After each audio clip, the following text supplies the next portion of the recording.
International કથાકાર પૂજ્ય બાપુ શ્રી પ્રફુલ્લભાઈ શુકલે આજે શનિવારે ખેરગામના ગોહિલ ફળિયામાં આવેલ પ્રસિદ્ધ હનુમાનજી મંદિરમાં પૂજા અર્ચના કરી હતી।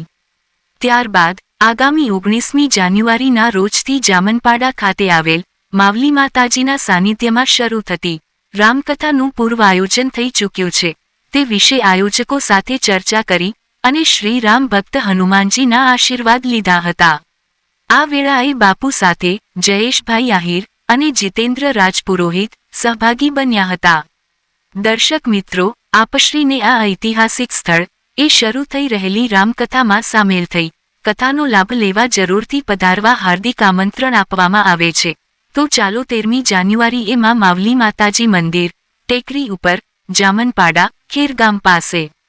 બ્યુરો રિપોર્ટ અભિનવ સુરત ન્યૂઝ, એડિટર પ્રકાશ પટેલ, સુરત।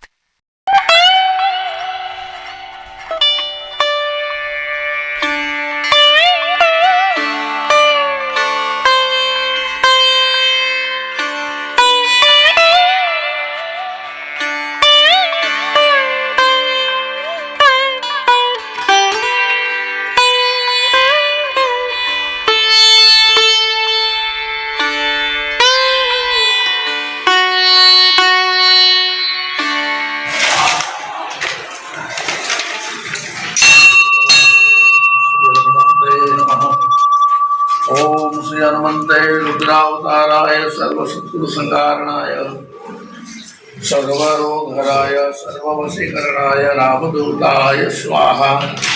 ओम रामदूताय स्वाहा। ओम रामदूताय स्वाहा।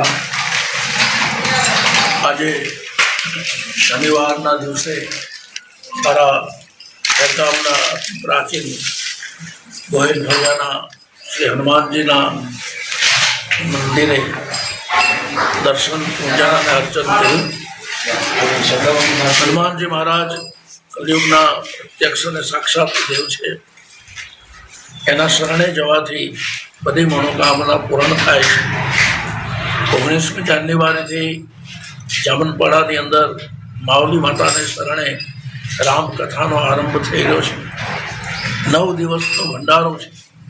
આ ભંડારાની અંદર અમારા જીગરભાઈ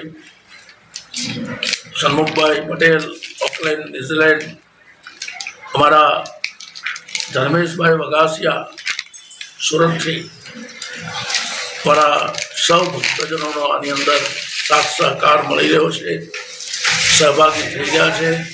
ભંડારાનું અડધું કામ પૂર્ણ થઈ ગયું છે। બાકીનું અડધું કામ પણ હનુમાનજી મહારાજ પૂર્ણ કરશે। હનુમાનજીના ચરણોમાં પ્રાર્થના છે। મનોજવમ મારુતતુલ્ય વેગમ જીતેન્દ્રિયમ બુદ્ધિમતામ વરિષ્ઠમ વાતાત્મજમ વાનરયુત મુખ્યમ શ્રી રામદૂતમ શરણમ પ્રપદ્યે। બોલો શ્રી હનુમાનજી મહારાજ।